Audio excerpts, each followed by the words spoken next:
함께 나눌 말씀은 여호수아 14장 6절에서 12절까지의 말씀입니다. 여호수아 14장 6절에서 12절까지의 말씀을 저와 여러분이 한 절씩 교독하시고 마지막 절을 함께 합독하도록 하겠습니다. 그때 유다 자손이 길갈에 있는 여호수아에게 나아오고 그니스 사람 여분네의 아들 갈렙이 여호수아에게 말하되 여호와께서 가데스 바네아에서 나와 당신에게 대하여 하나님의 사람 모세에게 이르신 일을 당신이 아시는 바라. 내 나이 40세에 여호와의 종 모세가 가데스 바나에서 나를 보내어 이 땅을 정탐하게 하였으므로 내가 성실한 마음으로 그에게 보고하였고 나와 함께 올라갔던 내 형제들은 백성의 간담을 높게 하였으나 나는 내 하나님 여호와께 충성하였으므로 그날에 모세가 맹세하여 이르되 내가 내 하나님 여호와께 충성하였은즉 내 발로 밟는 땅은 영원히 너와 내 자손의 기업이 되리라 하였나이다. 이제 보소서, 여호와께서 이 말씀을 모세에게 이르신 때로부터 이스라엘이 광야에서 방황한 이 45년 동안을 여호와께서 말씀하신 대로 나를 생존하게 하셨나이다. 오늘 내가 85세로되 모세가 나를 보내던 날과 같이 오늘도 내가 여전히 강건하니 내 힘이 그때나 지금이나 같아서 싸움에나 출입에 감당할 수 있으니. 함께 읽겠습니다. 그날에 여호와께서 말씀하신 이 산지를 지금 내게 주소서. 당신도 그날에 들으셨거니와 그곳에는 아낙 사람이 있고 그 성읍들은 크고 견고할지라도 여호와께서 나와 함께 하시면 내가 여호와께서 말씀하신 대로 그들을 쫓아내리이다 하니. 아멘. 네, 반갑습니다. 오늘도 하나님의 말씀을 사모하며 이 자리에 나와 함께 예배하는 우리 모든 청년 여러분들을 환영하고 축복합니다. 운동선수들이 이 최고의 운동 수행 능력을 발휘하기 위하여서 이 습관적으로 하는 동작이나 절차를 우리는 흔히 루틴이라고 합니다. 어찌 보면은 징크스처럼 보일 수도 있고요, 누군가는 그러한 행위들이 미신적인 행위가 아니냐라고 생각할 수도 있습니다. 하지만 이 자신만의 루틴을 제대로 수행하느냐 또 하지 못하느냐에 따라서 이 경기의 결과까지 바뀔 수 있다라고 생각하는 그러한 선수들이 참 많습니다. 그런 많은 선수들 가운데 아마 가장 철저하게 이 자신만의 이 루틴을 지키며 경기에 임하는 선수가 있습니다. 그는 매 경기마다 지키는 루틴이 13가지나 된다라고 하는데요. 그 선수는 바로 여러분들 들어보신 적이 있으실 텐데 이 세계적인 테니스 선수인 라파엘 나달입니다. 1986년생으로 올해 한국 나이로 37살이 된 이 라파엘 나달 선수는 2001년도에 프로 선수로 데뷔하였고 지금도 현역으로 선수 생활을 해나가고 있습니다. 개인전 통산 1066승을 거두고 승률이 무려 83%에 달한다고 합니다. 개인전 우승을 92번이나 하였고 올림픽 금메달도 2개나 가지고 있는 세계적인 선수입니다. 이 10월 3일 기준으로 그는 세계 랭킹 지금 2위에 올라 있는데요. 지금까지 그 선수가 획득한 상금만 이제 1억 3,166만 1,466달러. 네, 얼마인지 모르시겠죠. 네, 하나로 제가 계산을 해보니까 1836억 94만 6,090원 정도에 해당한다라고 합니다. 이러한 그가 매 경기 지키는 루틴이 있는데요, 제가 너무 많아서 읽어드리면 다 기억이 못할 것 같아서 자막으로 좀 가져왔습니다. 함께 보면서 보면 좋을 것 같은데, 첫 번째로는 이 경기 45분 전에 항상 이 얼음장 같은 차가운 물로 샤워를 하고 시작한다고 합니다. 그리고 경기장에 입장할 때는 항상 오른발이 먼저 들어가야 한다라고 합니다. 그리고 경기장에 입장할 때 한 손에는 라켓을 들고 또 다른 한 손에는 이 5개의 라켓이 있는 가방을 들고 경기장에 입장해야 된다라고 합니다. 그리고 코트 앞에 이 선수용 벤치에 도착을 하면은 관중석을 바라보면서 항상 점프를 하면서 이 자기가 입고 있던 재킷을 벗습니다. 그리고 서브권을 결정할 때도 상대 선수 심판은 다 가만히 있는데 그 선수는 혼자 팔짝팔짝 뛰고 있습니다. 그리고 서브권이 결정되고 나면은 이 베이스 라인으로 전력으로 질주해서 달려갑니다. 그리고 이게 참 이 나달 선수의 또 좀 이 트레이드 마크라고 할 수 있는데, 서브 넣을 때 보면은 베이스 라인을 발로 닦고 라켓으로 왼발 오른발을 털어준 다음에 왼손으로 라켓으로 공을 튀기는 동안에 오른손으로는 엉덩이를 한번 만지고 양어깨 옷깃을 잡아주고 코와 왼쪽 귀와 코와 오른쪽 귀를 순서대로 만진 다음에 그 후에 라켓으로 튕겨주던 공에 이 오른손으로 3번 튕기고 서브를 한다라고 합니다. 한 번만 그러는 게 아니라 이 경기 내내 서브할 때마다 이 선수가 이렇게 하는 것을 볼 수가 있습니다. 이거 매 포인트가 끝나면 항상 수건을 사용해서 코와 귀를 닦고요. 서브를 받을 때도 오른손으로 엉덩이를 만지고 코와 귀를 쓸어줍니다. 자신이 정한 라인은 오른발로 넘고요. 경기 중에 두 양말의 높이를 항상 일정하게 맞추기 위해 늘 양말을 바라보고 있고, 벤치에서 쉴 때는 항상 에너지 드링크를 먼저 마신 다음에 물을 마신다라고 합니다. 그리고 마지막으로 13번째로 에너지 드링크와 물을 나란히 자기 발밑에 놔두는데 상표가 앞으로 보이도록 늘 돌려 놓는다라고 합니다. 저희는 들어도 기억이 잘 안 나는데요, 이 선수는 매 경기마다 2001년에 프로 데뷔를 해서 지금까지 매 경기마다 자신만의 이 루틴을 지켜오고 있습니다. 참 대단하지 않습니까? 이렇게 그는 한결같이 이 자신만의 루틴을 지키며 경기에 임하는데요, 한 인터뷰에서 이 나달 선수는 자신의 루틴에 대해서 이렇게 이야기한 적이 있습니다. 제가 한번 읽어드리겠습니다. 어떤 이들은 나의 루틴을 미신이라고 이야기한다. 하지만 미신은 아니다. 미신이라면 이 경기 결과에 따라 바뀌어야 하지만 나는 결과와 상관없이 항상 똑같이 행동한다. 이러한 행동은 내가 경기 중이며 집중을 하고 있다는 것이다. 내가 경기 중에 할 것들에 순서를 매기고 그것을 행함으로써 집중을 하게 만든다 라고 인터뷰를 한 적이 있습니다. 이렇게 그렇다면 스포츠 선수들만 자신만의 이러한 루틴을 철저하게 지키며 자신의 경기에 임하는 것일까요? 그것은 아닙니다. 많은 사람들, 특별히 우리도 우리만의 루틴을 지키면서 살아오고 있지 않으십니까? 여러분들은 이러한 루틴이 있으실 것 같습니다. 자기 전에 유튜브를 본다라는 거, 그래야 꿀잠을 잘 수 있다라고 루틴을 가지신 분들이 있을 거고, 이렇게 하루를 시작하면 주위를 두리번 살펴보시면서 인스타 스토리 각을 찾는다라는 게 또 하루의 여러분들의 루틴이 될 수도 있을 것 같습니다. 아침에는 꼭 아이스 아메리카노를 마시며 잠을 깨어야 한다라는 것이 여러분들의 루틴일 수도 있을 것 같습니다. 이렇게 사소한 것이지만 여러분들도 여러분들의 삶 가운데서 여러분들이 쫓는 목표에 집중하며 자신의 능력과 실력과 힘을 최대로 발휘하기 위해 일정하게 여러분들의 삶을 유지하기 위한 루틴이 있다라는 것입니다. 그래서 이러한 루틴화된 행동들을 통해서 자신의 삶을 최적화시켜서 자신의 힘과 실력을 최대한 발휘하고 싶습니다. 그렇다면 우리가 신앙생활을 해 나가면서 하나님의 자녀로 예수님의 제자로 살아가면서 여러분들은 이 신앙생활을 지켜나가는 것 가운데 여러분들만의 루틴이 있으십니까? 매일 내가 해야 할 일들의 순서를 매기면서 매 순간 어떠한 상황 속에서도 일정한 그러한 루틴화된 행동들을 통해서 우리는 집중하여서 내가 가진 신앙을, 우리가 가진 신앙을, 그 믿음을 최적화하는, 집중하게 하는, 그래서 최고의 믿음의 실력을 드러내게 하는 여러분들만의 그러한 믿음의 루틴이 있으십니까? 운동선수들이 이 최고의 운동 수행 능력을 보여주기 위해서 루틴을 갖는 것처럼 매일매일의 여러분들의 삶에서 여러분들은 이 믿음의 최고의 능력을 발휘하시기 위해서 여러분들만의 그러한 믿음의 루틴이 가지고 있으십니까? 오늘 우리가 읽은 본문의 말씀 속에서는 바로 그러한 믿음의 루틴을 지키며 살아온 한 인물이 등장합니다.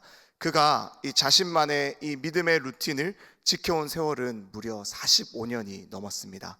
그 사람은 누구일까요? 그는 어떠한 루틴을 지키면서 살아오고 있었을까요? 우리가 읽었던 본문에서 그를 발견할 수가 있습니다. 그는 바로 갈렙입니다. 그렇다면 갈렙은 어떠한 루틴을 가지고 있었을까요? 그가 했던 말에서 우리가 함께 찾아보기를 원하는데요, 여호수아 14장 10절에서 이 11절까지의 말씀을 우리가 함께 한 번 더 한 목소리로 읽어보길 원합니다. 함께 읽어보겠습니다.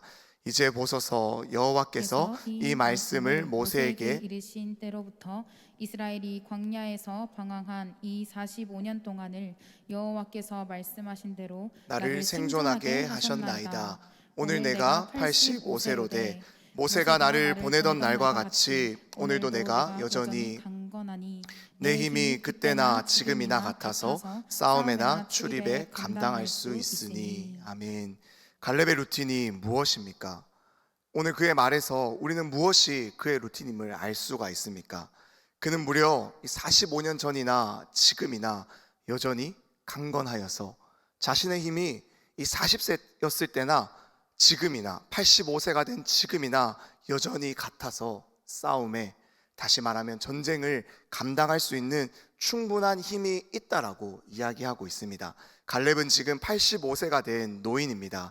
전쟁에 같이 나가는 것이 아니라 함께 나가지 않는 것이 사실 더 도움이 되는 상황, 그러한 나이가 지금 바로 갈렙의 상황이 아닌가요? 하지만 성경은 그렇지 않음을 우리들에게 분명히 들려주고 있습니다. 지금 갈렙이 자신을 여전히 강건하다, 내가 힘이 있다라고 소개할 때 사용된 이 단어들은 삼손의 힘을 소개할 때 사용된 단어와 같습니다. 즉 그만큼 갈렙의 이 힘이, 그의 강건함이 허풍이 아니라 진짜였음을 보여주고 설명해주고 있다라는 것입니다. 40대에는 그럴 수가 있습니다. 하지만 그러한 힘이, 그러한 건강이, 그러한 능력이 85세까지 동일하게 유지한다라는 것은 우리가 또다시 생각해 보아야 될 문제입니다.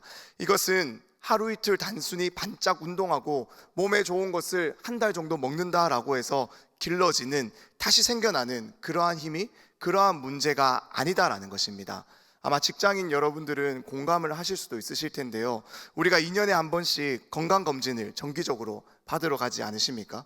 그 결과지를 받으면 어떠하세요? 2년 전보다 내 몸이 강건하여졌다, 힘이 여전하다, 내가 여전히 2년 전보다 더 튼튼하다라고 여겨지십니까? 오히려 내가 더 늙었구나, 내 육체의 몸이 더 낡아지고 있구나, 이렇게 내가 낡아지는구나 라는 것을 여러분들이 그 건강검사 결과지를 받으며 보시지 않으십니까?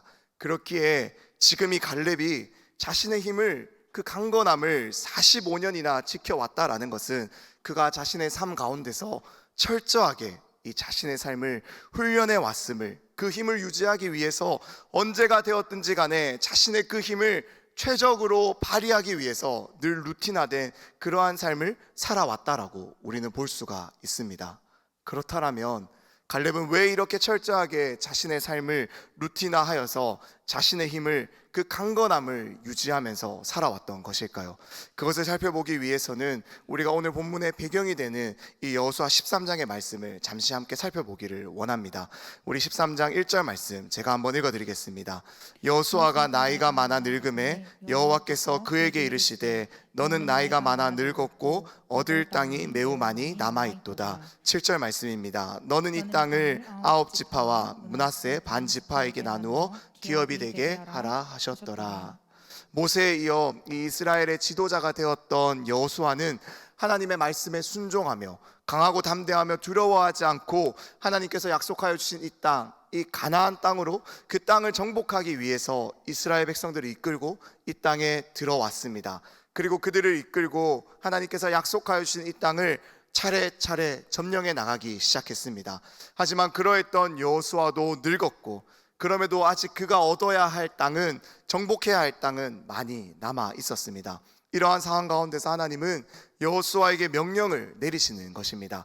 이 가나안 땅을 아직 다 정복하지 못했고 남아있지만 이 땅을 이스라엘 백성들에게, 이스라엘 지파들에게 나누어 주어서 그들의 기업이, 그들의 땅이 되도록 하라라고 말씀하고 있는 것입니다. 그래서 자신들이 분배받은 이 땅이, 그 땅에 남아있는 가나안 족속들을 물리치고 쫓아내어서 하나님께서 그들에게 약속하여 주신, 분배하여 주신 이 약속하신 땅을 차지하라라고 하나님께서는 여호수아에게 명령하셨습니다. 그래서 여호수아는 이 하나님의 말씀대로 이제 이스라엘 지파들에게 땅을 나누어 주고자 합니다. 하지만 이 가나안 땅은 자연 조건이 너무나도 달랐습니다. 해안 지역도 있었고 이 개척이 어려운 산간 지역도 있었습니다. 넓게 들판이 펼쳐져 있는 지역도 있었습니다. 이러한 땅들을 모든 지파에게 불만 없이 이 평등하게 나누는 일은, 그 작업은 여간 까다로운 일이 아니었을 것입니다. 그래서 여호수아는 이 일을 공평하게 진행하기 위해서 제비를 뽑아서 땅을 나누게 합니다. 여호수아 14장 2절 말씀입니다. 여호와께서 모세에게 명령하신 대로 그들의 기업을 제비 뽑아 9지파와 반지파에게 나누어 주게, 반지파에게 주었으니, 이미 요단강을 건너서 이 가나안 땅으로 들어오기 전에 이 요단강 동편에서 이미 땅을 얻었던 이 르우벤과 갓과 므낫세 지파의 절반을 제외하고 이 나머지 9지파와 남은 므낫세의 절반의 지파들에게 하나님은 제비를 뽑아서 이 땅을 분배하게 하시고 이 땅을 받게 하십니다. 그런데 이러한 상황 가운데서 제비를 뽑아 그 땅을 나누어 가지려고 하는 그러한 상황 가운데서 갈렙이 갑자기 손을 번쩍 들고 자신에게 지금 이 헤브론 땅을 달라라고 요구하고 있는 상황인 것입니다. 갈렙은 왜 그렇게 하였을까요? 제비 뽑아 땅을 분배받는 지금의 이 상황이 마음에 들지 않았기 때문에 그는 그가 원하던 땅을 얻고 싶어서 이 여호수아에게 지금 요구하고 있는 것일까요? 갈렙이 누구입니까?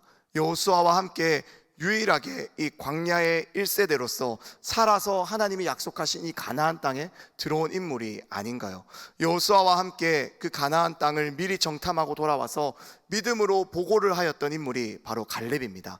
하나님께서는 그런 갈렙의 충성을, 믿음을, 그 순종을 기쁘게 보셨습니다. 그렇다면 갈렙은 지금 자신이 그렇게 해왔던, 여호와께 바쳐왔던 그 충성에 대한 공로를 인정받기를 원하는 것일까요? 이스라엘 내에서 이 자신의 지위를 주장하면서 활용하면서 대대로 우리 가문이 물려받을 그 땅을 좋은 곳으로 받고자 손을 들어서 헤브론 땅을 원한다라고 지금 말하고 있는 것일까요?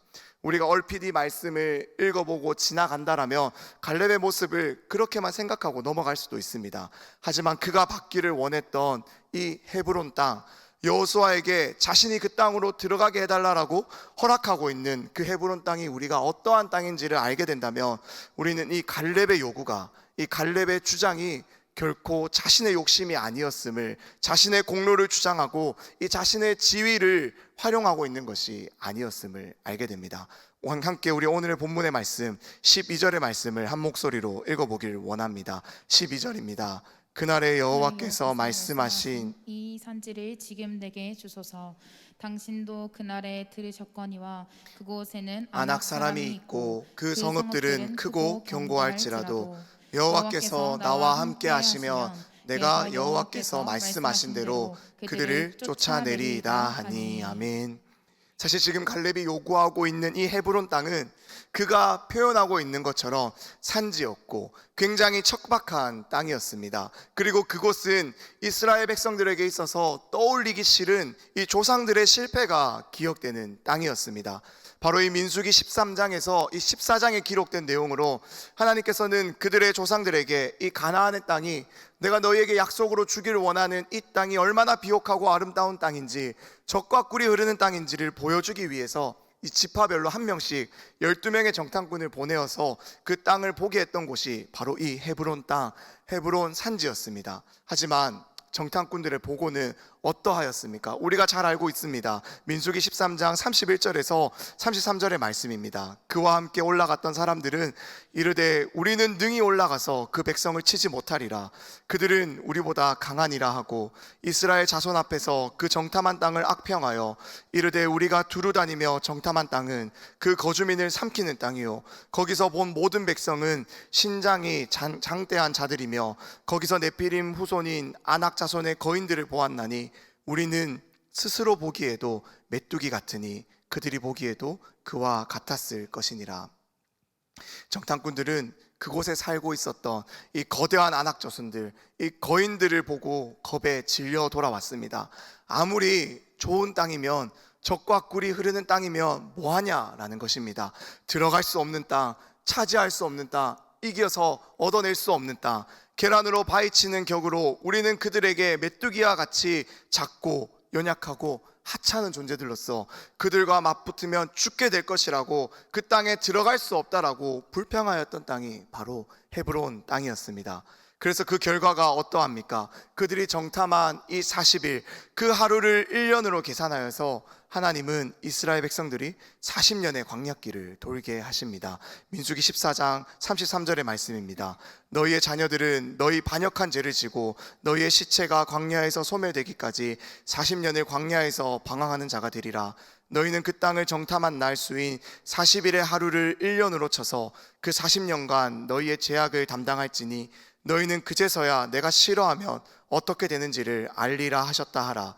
나 여호와가 말하였거니와 모여 나를 거역하는 이 악한 온 회중에게 내가 반드시 이같이 행하리니 그들이 이 광야에서 소멸되어 거기서 죽으리라. 이렇게 그들은 불평한 대로 그 40일의 정탐이 40년이 되어 광야를 떠돌다 이제 이 땅 가운데로 들어와 그 헤브론 땅을 바라보고 있었다라는 것입니다. 하지만 이 헤브론 땅은 이스라엘 백성들에게 있어서 너무나도 중요한 땅이었습니다. 우리 함께 그 말씀을 확인하며 읽어보길 원하는데요, 창세기 23장 17절에서 20절까지의 말씀, 저와 여러분이 한 절씩 교독해 보길 원합니다. 마므레하 막벨라에 있는 에브론 밭 곧 그 밭과 거기에 속한 굴과 그 밭과 그 주위에 둘린 모든 나무가 성문에 들어온 모든 헷 족속이 보는 데서 아브라함의 소유로 확정된지라. 그 후에 아브라함이 그 아내 사라를 가나안 땅 마므레한 막벨라 밭 굴에 장사하였더라. 마므레는 곧 헤브론이라. 이와 같이 그 밭과 거기에 속한 굴이 헷 족속으로부터 아브라함이 매장할 소유지로 확정되었더라. 아멘. 나그네로 살아가던 이 아브라함은 하나님께서 약속하신 가나안 땅이 언젠간 자신의 후손들에게 주어질 것을 믿음으로, 그것을 믿음으로 나아갔기에 그의 아내 사레의 장례를 위해서 바로 이 헤브론 땅을 구입합니다. 정말 작은 이 헤브론 땅의 작은 모퉁이였지만 이 땅이 언젠가는 하나님의 약속하신 대로 자신들의 후손들에게 주어질 것이기에 그는 지금 비록 나그네 인생이었지만 이 가나안의 한 구석을 구매하여서 자신의 사랑하는 아내를 그곳에 장사하여 지냈다라는 것입니다. 이처럼 헤브론 땅은 하나님이 출애굽한 이스라엘 백성들에게 처음으로 보여주었던 땅이었고 믿음의 조상 아브라함이 처음으로 소유한 땅이기도 하였습니다. 그리고 후에 이 땅, 이 헤브론에서 다윗은 먼저 유다 지파의 왕으로 기름 부음을 받아서 7년의 통치를 시작하게 되고 이후 예루살렘으로 올라가서 이 온 이스라엘의 왕이 되어 33년을 다스리기도 합니다. 이처럼 헤브론 땅은 이스라엘에게 있어서 그 의미가 남다른 너무나도 중요한 땅이었다라는 것입니다. 갈렙이 요구한 이 땅, 이 헤브론 땅은 누군가는 점령해야 하는, 누군가는 그곳에 들어가야 하는 곳이었습니다. 누군가는 그곳으로 들어가서 그곳에 살고 있던, 그들이 보기에 자신들을 메뚜기같이 여긴다라고 생각했던 그 거인족들을 다 쫓아내고 물리쳐야 하는 척박하고 험난한 산지였지만 그 땅을 정복해내야 되는 땅이었다라는 것입니다. 바로 지금 그러한 땅에 갈렙이 자원하여서 들어가겠다라고 손을 들고 이야기하고 있는 것입니다. 어찌 보면 이 갈렙은 선택권이 있어야 하는 사람처럼 보입니다. 그만큼 이스라엘 백성들을 위해서 헌신한 사람을 찾기도 어려울 것입니다. 특권을 누리기에 너무나도 마땅한 사람처럼 보입니다. 그가 좋은 땅을 차지하겠다고, 내가 먼저 저 땅을 얻겠다라고 말했을 때 사실 그 누구도 갈렙의 주장에 반박하지 못할 것입니다. 갈렙이라면 당연히 먼저 선택할 수 있다라고 온 이스라엘 백성들이 인정할 것입니다. 갈렙은 그럴 만한 자격이 있다라고 모두가 존중할 것입니다. 그들을 이끌고 있는 이 지도자인 여호수아만큼 존중받고 인정받는 사람이 갈렙입니다.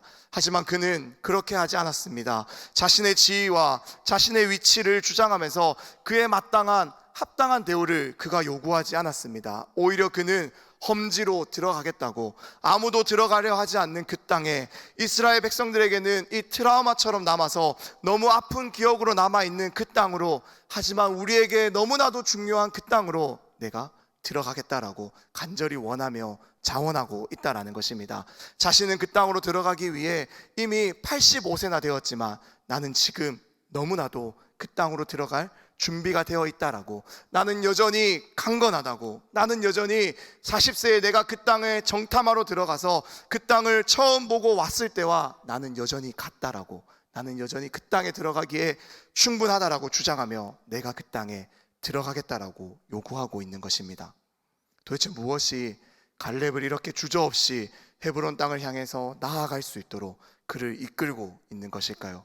헤브론 땅에 들어갈 수 있도록 그 땅을 달라라고 지금 여호수아에게 부탁하면서 허락을 구하면서 우리는 그가 그 이유를 밝힌 이 오늘 본문의 갈렙의 말에서 우리는 그 이유를, 그가 85세가 될 때까지 이 그 땅을 처음 보고 돌아온 40세 때부터 이 45년이 넘는 시간 동안 이 믿음의 루틴을 지켜온 그 이유를 우리는 발견할 수가 있습니다. 우리 함께 그 이유를 발견하기 위해 오늘 본문 8절과 9절의 말씀 함께 다시 한번 읽어보기를 원합니다.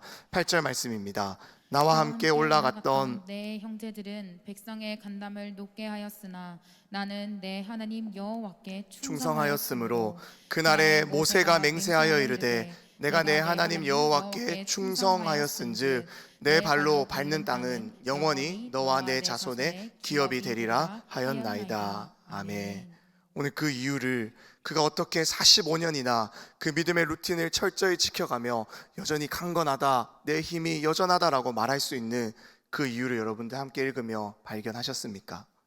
갈렙은 오직 여호와께 충성하였습니다. 오직 여호와의 말씀에만 그는 반응하였기 때문에, 그 약속의 말씀에만 그의 모든 시선이 집중되어 있었기 때문에, 하나님의 말씀에 그의 삶이 붙들려 있었기 때문에 그는 다른 어떠한 환경에, 다른 이들의 어떠한 평가에 자신의 믿음이 흔들리지 않았다라는 것입니다. 오직 그의 모든 시선은, 그의 모든 삶은, 그의 모든 결정은 이 하나님의 약속의 말씀에 근거했습니다. 하나님이 우리 조상들에게 약속하여 주신 땅이니까 그 약속하신 말씀대로 우리를 지금 여기에 출애굽하여 광야에서 지금 여기까지 인도하여 주셨으니까 가나안 땅도 하나님이 약속하신 대로 반드시 우리에게 주실 것이다 라는 그 믿음, 당신의 말씀을 신실하게 지키시며 그 말씀을 지키시는 것에 가장 열심히 있으신 그 하나님의 약속의 말씀에 갈렙이 붙들리게 되었을 때 그는 이 헤브론 땅에 있는 아낙 자손들이 두렵지 않았습니다. 어떠한 환경도 그의 눈에 들어오지 않았습니다. 오직 그는 하나님의 약속의 말씀만을 바라보았고 그 약속의 말씀만이 보였다라는 것입니다.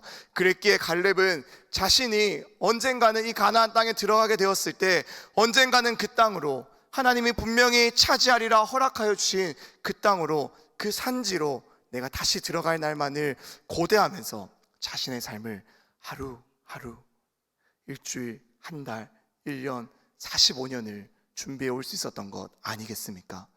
다시금 반복하지만 하루 이틀 반짝한다라고 해서, 갑자기 몸에 좋은 것을 먹는다라고 해서, 잘 자고 잘 먹어서 이 컨디션을 잘 관리한다라고 해서 85세가 된 노인이 강건하여질 수는 없습니다.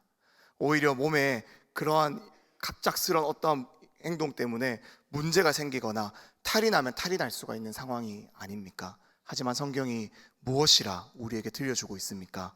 모세가 나를 보내던 날과 같이 오늘도 내가 여전히 강건하니 내 힘이 그때나 지금이나 같아서 싸움에 출애굽에 감당할 수 있으니, 모세가 나를 정탐꾼으로 그 땅으로 보내었던 이 40살이었던 때나 그때나 85세가 된 지금이나 나는 여전하다라고, 나는 여전히 강건하다라고, 힘이 있다라고 갈렙은 소리 높여 말하고 있습니다. 아무도 가지 않으려 하는 그 땅에, 아픈 기억이 있는 그 땅에, 그 산지로 내가 가겠으니 그 산지를 내게 허락하여 달라고 오늘 본문에서 갈렙은 당당하게 요구하고 있는 것입니다. 이것은 결코 갈렙의 허풍이 아닙니다. 그의 영적인 어떠한 교만도 아닙니다. 자만도 아닙니다. 날마다 하나님의 말씀에만 붙들려서 자신의 삶을 늘 믿음으로 준비하며 언젠간 그 땅을, 내가 그 땅을 차지하러 가기 위해서 준비하고 또 준비했던 그의 삶의 진정한 고백이 바로 지금 이 갈렙의 고백이다라는 것입니다. 그렇기에 갈렙의 이 고백은 결코 단순한 고백으로만 그치는 것이 아니라 그것이 그의 행동으로, 그의 삶으로 이어졌음을 우리는 볼 수가 있습니다. 말씀에 붙들린 삶은 그의 삶의 열매로 나타나고 있다는 것을 우리들에게 분명하게 보여주고 있다는 것입니다. 사랑하는 여러분, 오늘 이 이야기를, 오늘 이 갈렙의 이야기를 그저 성경에 나오는 어떠한 믿음의 조상의 이야기로, 성경에 기록된 위대한 인물의 이야기로 생각하지 않기를 간절히 소망합니다. 우리가 우리의 삶에서도 우리가 이루고자 하는 목표를 정해도 꾸준히 그것을 해나가지 않으십니까? 내가 이루고 싶은 목표가 있어도 우리는 우리의 삶을 훈련하며 그 목표를 이루기 위해서 달려나갑니다. 사람의 생각과 목표도, 그 동기부여도 사람을 발전시키고 앞으로 더 나아가게 만들고 그것에 더 최선을 다하게 만듭니다. 작년 여름에 이 유키즈 온 더 블록이라는 프로그램에서 한 할아버지의 인터뷰를 본 적이 있습니다. 이 마라톤을 너무나도 사랑했던 이 할아버지께서는 이 70대까지도 마라톤을 즐겨 하셨고, 그가 그때 그 70대의 나이까지 무려 180회나 마라톤의 완주를 하였다라고 하십니다. 그런데 이 76세가 지나고 나니까 뭔가 자신의 다리에서 힘이 빠지기 시작하는 것을 느끼기 시작하였고, 내가 더 이상 이 마라톤을 할 수가 없겠구나라는 것을 느끼게 되었다라고 하십니다. 그래서 그렇게 사랑하던 그 운동을, 평생을 해오셨던 그 운동을 그만두어야겠다라고 생각하며 좀 우울한 마음에 있던 찰나에 한 가지 운동이 할아버지에게 눈에 들어오게 되었습니다.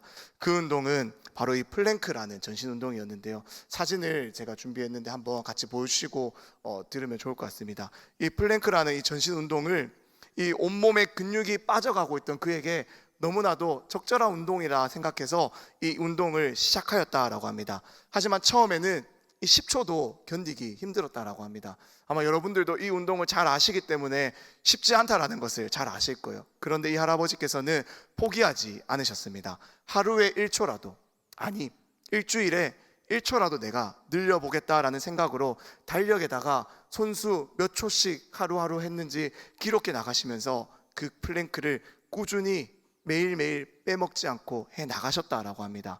그 결과 지금은 이 80대이신 할아버지께서는 이제는 10분도 거뜬히 해내실 만큼 이 플랭크에 능숙해지셨고 몸이 다시 건강해지셨다라고 합니다. 사랑하는 여러분, 이것이 무엇을 의미할까요? 사람의 목적의식도 사람의 삶을, 우리의 삶을 바꾸어 나갑니다.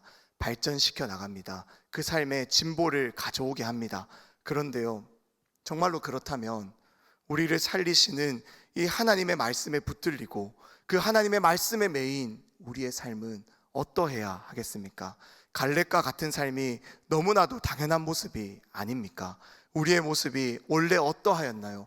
우리는 원래 어떠한 자들이었습니까? 허물과 죄로 죽어있던 자들, 살 소망조차 없던 자들, 아무런 삶의 희망도 없어 그저 육신의 생명이, 이 수명이 끝나면 흙으로 돌아가야 하는 자들이 바로 우리들이 아니었습니까? 그런 우리들에게 하나님의 말씀이 우리들의 삶에 들어왔습니다. 그 말씀이 우리들을 살렸습니다. 그 말씀이 다시 내 가슴을 뜨겁게 합니다. 그 말씀이 내게 오늘도 산 소망을 줍니다. 그 말씀이 내게 살아갈 이유를 깨닫게 하십니다. 그 말씀이 오늘도 나를 위로하십니다. 기쁨을 줍니다. 세상 그 어떠한 것도 주지 못하는 평안을 내게 선물하여 주십니다. 나는 그 말씀으로 살아났습니다. 나는 그 말씀으로 내 자존감을 회복하고, 나는 그 말씀으로 세상 그 어떠한 존재보다 존귀한 자다라는 것을 깨닫게 됩니다. 나는 그 말씀으로 나를 향하신 창조주 하나님의 계획이 있음을 깨닫습니다. 나는 그 말씀으로 내가 어떠한 사랑을 받았는지, 나를 살리기 위해서 내게 하나님께서 어떠한 값을 치러주셨는지를 알게 되었습니다. 그 말씀이 내 삶에 들어왔습니다. 그 말씀이 나를 깨웠습니다. 그 말씀이 나를 회복시켰습니다. 그 말씀이 나를 이제 붙듭니다. 그 말씀에 내 삶이 매였습니다. 그런데요, 우리가 그렇게 되었는데, 그렇게 된 우리가 어찌 이 갈렙처럼 살아가는 것이 불가능하다라고 생각할 수가 있겠습니까?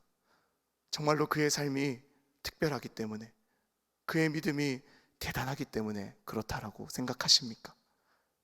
하나님의 말씀의 능력을, 그 은혜를 정말로 경험한 자들이라면 우리는 결코 그럴 수 없습니다. 말씀은 우리를 살리기에, 우리를 깨우기에, 그 말씀에 붙들린 삶은, 그러한 우리는 결코 그렇게 살아갈 수 없다라는 것입니다. 사랑하는 여러분, 정말 이제는 우리의 삶이 우리를 살리신 이 하나님의 말씀에만 매여 있기를 간절히 소망합니다.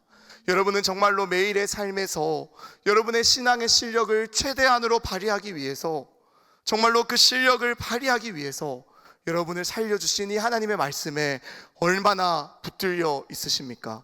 여러분은 여러분을 붙드시는 그 말씀을 얼마나 붙들며 살아가고 계십니까? 우리는 나의 실력을 키우기 위해서는, 내가 원하는 것을 이루기 위해서는, 내가 계획한 목표와 목적을 이루기 위해서는 정말로 최선을 다합니다. 밤을 새우고 벼락치기를 해서라도 내가 원하는 성적을 얻기 위해서는 그렇게 한다라는 거예요. 그런데 정말 우리의 삶 가운데서 날마다 우리의 신앙을, 그 실력을 최대한으로 발휘하기 위해서 여러분들은 어떠한 노력을, 그 말씀에 붙들려 있기 위해 어떠한 삶을 살아가고 계십니까? 정말로 내가 받은 은혜를 기억하기 위해서 여러분들은 무엇을 여러분들의 삶에서 루틴화하여서 행동하고 계십니까? 그 은혜를 기억하고 감사하며 정말로 그 은혜대로 살아가기를 애쓰고 계십니까? 그 은혜를 잊었다면, 그 은혜가 내 안에서 식어졌다면, 그 온도가 낮아졌다면 그 온도를 다시금 올리기 위해서 여러분들은 이 말씀에만 매이고자 어떠한 노력을 하고 계십니까? 사랑하는 여러분, 그렇게 우리는 다시 이 말씀에만 붙들린 삶이 될 수 있기를 간절히 소망합니다. 정말로 우리의 삶에 이 갈렙처럼 말씀에 붙들려서 내가 85세가 되었더라도 강건하고 그 힘이 여전하여서 내가 여전히 싸움에도 전쟁에도 출입하기에 능하다라고 그의 고백을 만들어 온 그의 삶을, 정말 그의 삶을 만들어 온 그 믿음의 루틴이 우리의 삶 가운데 생겨나기 시작해서 정말로 그 믿음의 루틴대로 우리의 삶을 하루하루 살아가시며 날마다 여러분들의 삶에서 여러분들의 신앙의 최대한의 실력들을 발휘해 나가며 살아갈 수 있게 되기를 간절히 소망합니다. 날마다 삶에서 이러한 하나님의 말씀을 가까이 할 수 있는 우리 되기를 원합니다. 그래서 나를 지금도 놓치지 않고 붙들고 계시는, 나를 살리신 하나님의 말씀이 무엇인지를 날마다 돌아보며 기억하며 감사하며 그 은혜만을 찬양하는 우리 되기를 소망합니다. 그래서 이 말씀 속에서 날마다 여러분들의 삶에 이 믿음의 루틴들을 만들어 갈 수 있기를 간절히 소망합니다. 그래서 그 만들어진 루틴들이, 그 꾸준함이 여러분을 살리는 귀한 생명의 습관이 되어서, 그 루틴이 되어서 어떠한 문제를 맞이한다 할지라도, 어떠한 산지가 여러분 앞에 놓여있다 할지라도 그것을 내가 피하겠다라는 것이 아니라 주님, 내가 그곳으로 들어가겠다라고 당당하게 고백하며 선포할 수 있는 믿음의 실력들을 갖추어 나갈 수 있는 우리 모두 될 수 있기를 간절히 소망합니다. 보지 않으면서, 읽지 않으면서, 가까이 하지 않으면서 기억한다라고 말하는 것은 오산이고 교만입니다. 정말로 우리가 우리의 삶 가운데서 이 말씀을 볼 수 없는지, 아니 보지 않으려 하는 것은 아닌지, 말씀을 보는 것은 너무나도 쉽게 잊고 있는 것은 아닌지 솔직하게 여러분들의 모습을 점검하고 돌아볼 수 있기를 소망합니다. 정말로 이 말씀이 이해하기 어렵다라고, 지키기 어렵다라고, 따르기 어렵다라고 생각하십니까?